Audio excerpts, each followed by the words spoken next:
Hi, guys. Welcome back to It Doesn't Have to Be Perfect. Oh my goodness. I had such a good night last night. And let me tell you why. I went to see the canceled podcast live in Phoenix, and it was so cool. The demographic was exactly what I expected, okay? A bunch of like white Mexicans and the the white girls and like the booty shorts and the t-shirts, and it was exactly what I needed, okay? The community came together. We came together as a whole. We had drinks and we heard some tea, okay? Honestly, like I have been a fan of Tana for a very long time, ever since the Dirty Door, okay, OG, going back. And like seeing her after all these years, like 10 years or what? Yeah, like 9, 10 years of being like a fan of hers. It was so cool to see her. Like it felt like, okay, I feel like I deserve this because I've been standing for so long, you know? But either way, they look literally as gorgeous as in their photos and as on the podcast. And it was just very inspiring. It was very fun. And we got the tea, bro. We got the tea. And I can see how a lot of those stories, like, especially with the Tana situation where her parents sued her for slander or something for sharing her own childhood experiences, but with her parents involved in the picture, right? I can see why Brooke wouldn't want to tell the childhood trauma stories that she told on stage last night. But either way, 10 out of 10. I would go again. I should have done both of the shows back to back. They had two shows. They had one at 7:30 and then one at 9:30. We went to the 9:30 one because me and my friend both worked, and so it was just easier with time management and all to go to the later show. But yeah, it was really fun. It was really fun. And honestly, okay, wait, tell me why. I know venues make their money with like not just like the tickets because they only get like a part of that, right? But also like the drinks, right? I got a margarita and it was advertised as like $15, but then I go to pay and it was like $23, and I was like, what the fuck? What do you mean $23? I don't even make that in an hour. What the fuck? But I mean, I will say it was very strong. It was very good. It was like the Three Amigos margaritas that I got. It was so good. And honestly, I had a smoothie in the evening, and the last time I had like a solid meal was like 12, maybe earlier than that. And so the drink hit me hard, bro. Like, well, not hard, but like I was definitely like tipsy or like a little buzz like the entire time that I was watching them, which it kind of unfortunate, but it was also kind of fun because I wanted to be like, okay, like comprehensive and understand what they were saying. And I did. I even like after the show, I jotted down notes of the stories they said. Obviously, I'm not going to share it because it's like, you know, they don't want that on the internet for a reason. But I want it just for myself because I paid for that shit, right? I want to just remember the stories, and they were so good. So now I have it in my notes, and yeah, it was really fun.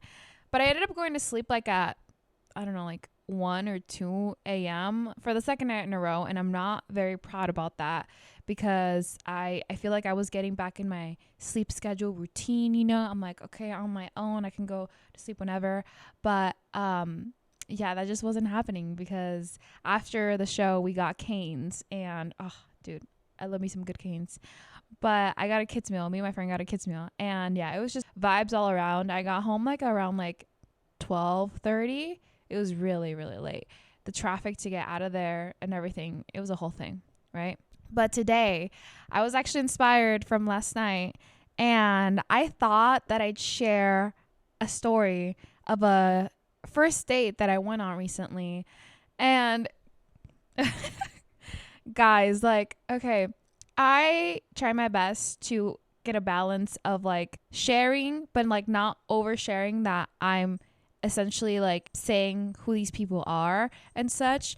But I feel like with that, it's a very like tricky, slippery slope because it is my experiences at the end of the day.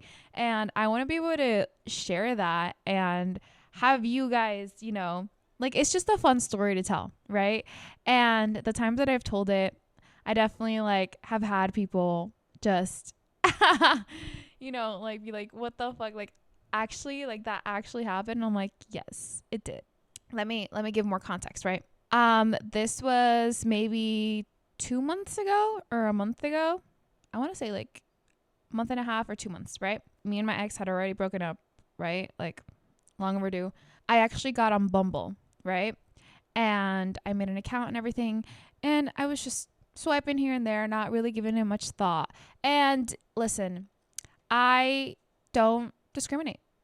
And what I mean by that is like, if I think you're cute, I'm going to swipe on you, right? Like obviously like there is the obvious like, okay, do I think I would be attracted to this person or not? Because, you know, that's also an important factor that I need to start considering, because I feel like sometimes I'll give the nice guys a chance and I'm not attracted to them, and it's like, oh well, he's really nice, but like you're not attracted to him. And that's a problem. That's also a problem, because, you know, just because they're kind to you doesn't mean you have to force yourself to be with them. You know what I mean? So it was kind of, I was trying to get out of that mentality. And also, you know, I kind of I don't know if this is going to sound bad or not, but I kind of wanted to try out white guys. Okay, I'm always dating like Mexicans, right? Because it's just like more familiar. You know, I feel like this is common psychology. Like we like what's familiar, right? So I was trying to give the white guys a chance, you know? And, you know, I'm swiping, whatever, and I match with this guy. Let's call him Brian, right? And me and Brian like hit it off, okay? Like we are like texting, and, you know, he's very snappy like me, and like sarcasm and jokes, and I'm just like, okay, like we're catching a vibe, you know? And he asked me out on a date, and I'm like, yeah, sure. And so we had only talked for like maybe 2-3 days tops before we decided to go on a date. And he was like, actually, I'm going on a trip for like a few days, almost a week, so like I'm only available this day, which was like 2 days away from when we were actually talking. And I was like, yeah, that works out for me, I won't be working that day. And okay, cool, right? So the day of is actually the day that I decided I was gonna get bangs like an hour before the date. Janine, what the fuck? I don't know why I do that. Like I'll take a risk with like a lipstick or like bangs or like something new, right? Like a new outfit when I'm like doing something last minute, and like it's like, okay, the thing is happening like now, you know? I don't know why I do that, but I take a risk, right? And I literally cut my bangs before the date. Obviously not I did not look like any of my photos anymore because of the bangs. It just, I mean, I'm the same person, right? Whatever. But I decided to do that. And he actually knocks on my door. And, you know, I'm 25, right? Before all this, I haven't really gotten knocks on my door. More like a, hey, I'm outside. Like, okay, like, which is like, I feel like, yeah, most guys are like, hey, like, you know, I'll meet you there or whatever. But no, he decided that he was going to be a gentleman and he was going to knock on my door. And I was like, okay, like, I like that where this is going. Like, this is a very good start to this, right? Cool. Picks me up. We get in his car and he starts playing like Sabrina and Chappell Roan. And he's like, yeah, like I'm up to date with like the girly pops. And I was like, I love this, you know? And a part of me was like, okay, like, is this performative or do you actually listen to this? And no, he actually like knew the lyrics of the songs. And I was like, okay, this is so cool. All right. And we go to this place where it's essentially like a very dim environment. Like it was like 7 or 8 p.m. at this point. And so they had like candles around the restaurant, but no like big overhead lights. And so it was, you know, I didn't have my glasses on, so I was kind of scuffling around. We get to the place, we order, I get my little gluten-free sandwich and he gets his like charcuterie board or whatever. And we're talking and it's actually going really well. Like he's a yapper, I'm a yapper, we're getting along. And it really isn't until like an hour into the conversation that I'm just like, okay, I don't think we're on the same page, or like the vibe is not vibing anymore, right? Because we were talking about where our families were from, right? And he was telling me like, yeah, like I'm from the East Coast. And I was like, oh, cool. Like I've lived in Arizona all my life. Like I lived in California for a while, but like that was like on and off because of my dad's seasonal work. And he was like, yeah, you know, like all my family's out there and I frequent there. And I was like, oh, cool. Like, I would love to go to the East Coast. Like, the farthest I've been is DC. So I would love to, like, go to New York or, you know, like, even, like, visit the town that Gilmore Girls was inspired by, right? And he's like, yeah, like, we can definitely, like, take a trip together and, you know, like, you'll meet my family. And I was like, huh? I mean, obviously, I didn't say that in the moment because I would just, like, be rude, right? But I was like, oh, yeah, you know? And like, okay, there's nothing wrong with like, you know, when you're getting to know someone and you're like making these like hypothetical plans, that happens, right? But I think it was a meeting of family that I was like, oh, okay. The first day, I just met you like an hour ago, but cool. All right. Like, sure, I'll meet your family in some like distant future, right? Okay. We continue on vibing, eating. We have our wine and everything, right? And he goes on to tell me about his living situation.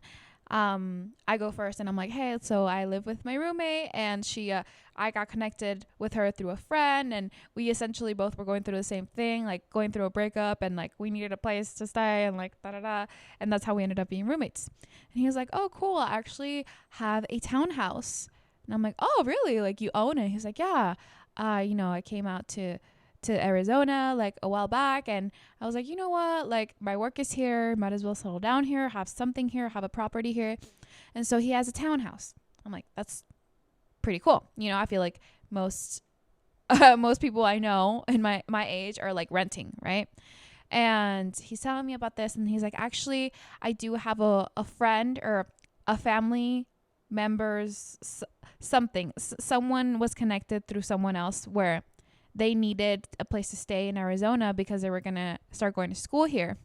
And she's actually a girl and she's going to be my roommate because I have an extra room. And I was like, oh, you know, easy extra money for, you know, the payment and everything. And I just wanted to run that past you, you know, to see if it was okay with you. And I was like, huh?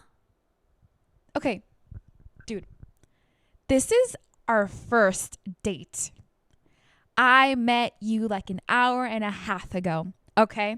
We started texting maybe 4 days ago. What the fuck? What do you mean? Like, I don't, I don't care about your living situation. Like, I'm just starting to get, like, you don't have to ask my permission if you can have a girl roommate. And at this point, like, when I was telling the story to my friends, you know, most of them were like, yeah, I agree. And like, there was like a small portion of them that were like, well, I mean, it was kind of nice of him to like ask, right? Because like if you guys are potentially gonna date, like that's something you should be aware of. And I was like, yeah, but like I just met you, like I just met him, you know? So it's like I don't have any power over what you do. Like what you do is what you do, where you live, whatever. Like that's your choices. You know what you're doing. You're a grown man, you know, like you're 27 or was he 27? I think it was 27 or 28. And I was like, yeah, dude, do your thing, whatever. I don't care.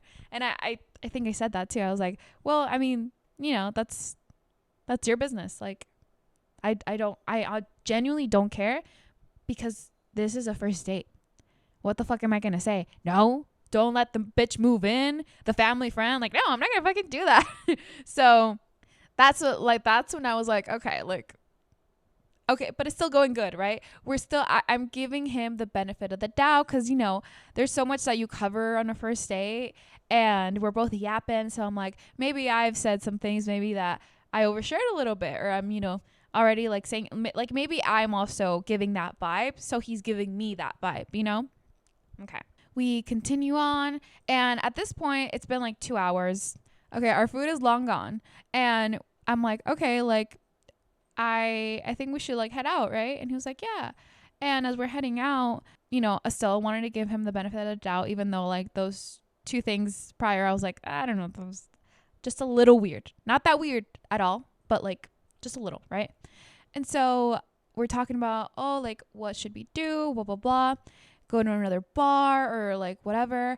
And I was like, okay, like don't, and this is on me, okay? I know. This one is on me. I have to take the fall for this one, right? I go, well, maybe we can just pick up some like drinks at Fry's and then just like head back to your place. Like, no, not that anything is going to happen and I don't want anything to happen, but like, don't get the wrong idea. But we should just do that if we want to keep talking and get to know each other in a comfortable space, right? That was my mistake, guys. That was my mistake, and I accept it, right? So we go to Fry's. We are looking in the beverage aisle, right? We get our drinks, right? I get some seltzers. He gets, I think, I forgot what he got honestly. I think he got some seltzers too. We get our drinks. We head to his place, right?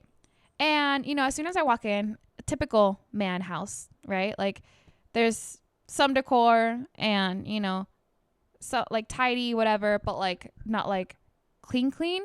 Or you know what? It was dark. I don't know. Maybe I'm just judging too quick because of how I know how this story ends, right?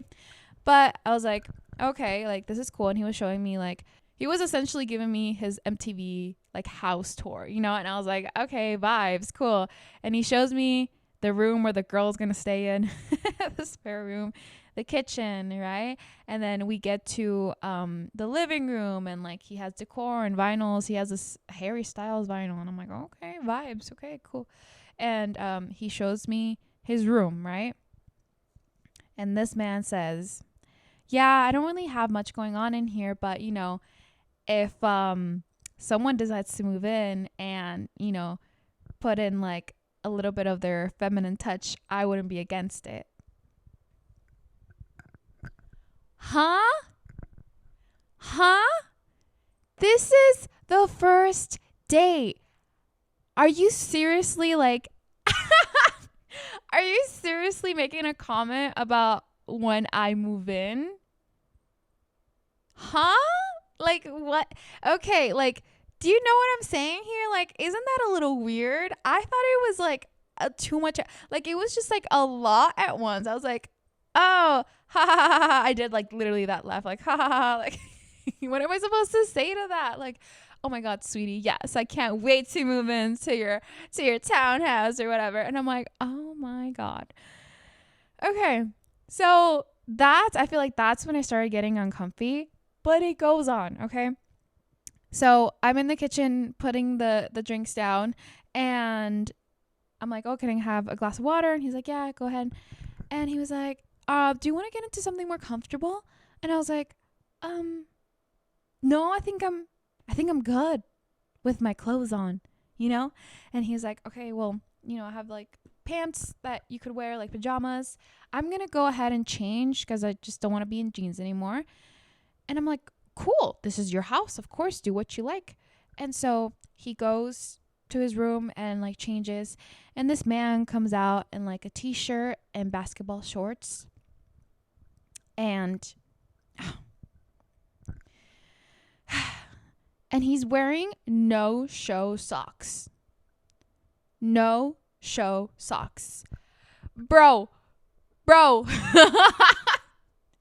I'm not against men wearing no show socks, right? Because if you have Vans, and he was wearing Vans, right? So it made sense that he would have no show socks, right? Those are the appropriate socks to wear with shoes like that.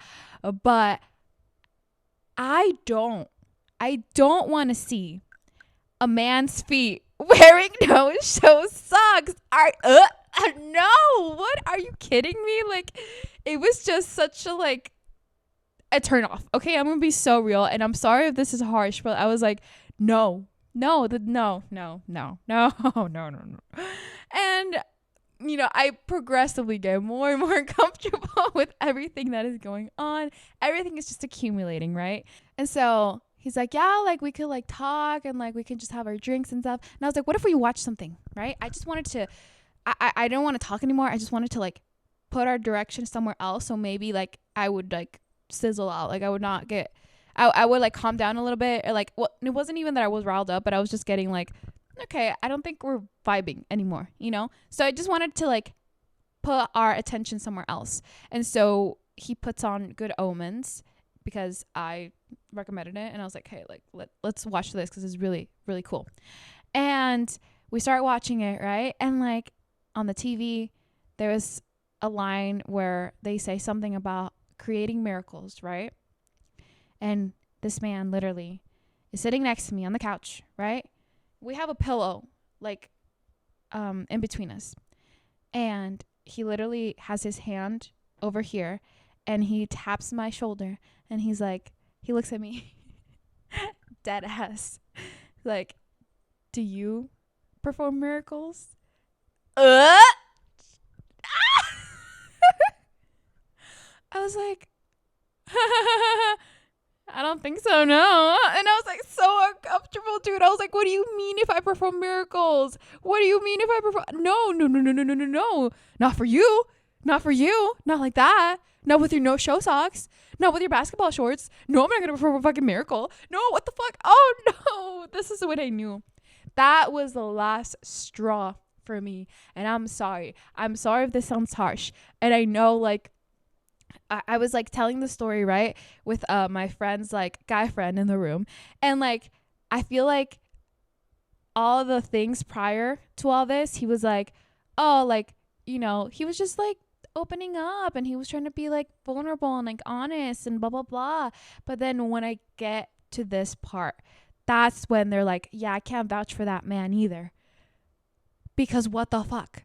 What the fuck? And I honestly, like, not even like 10 minutes later, I was like, hey, I'm actually pretty tired. Can you take me home? Because he was driving me around, you know, so he had to take me home. And I was just so relieved to get in the car and like go home. And on the ride there, like, we were talking here and there, but in my head, I was like, yeah, this is not going to happen. But, you know, my next mistake was when he's dropping me off. And we hugged goodbye. And he was like, this is great. Like, you know, like we should do it again. And I was like, yeah, like I'll text you. You know? I was like, yeah, I'll text you. And I shouldn't have said that. I should have just been like, to be honest, dude, no. Like I don't think this was a vibe, whatever. But no. And after that, I did not see that man again. We texted for maybe like 2 days after the fact, but I just stopped responding because I was like, who am I fucking kidding? Who am I? That was enough. That was enough for me. Janine, no. Okay? Let's not do this to ourselves, right?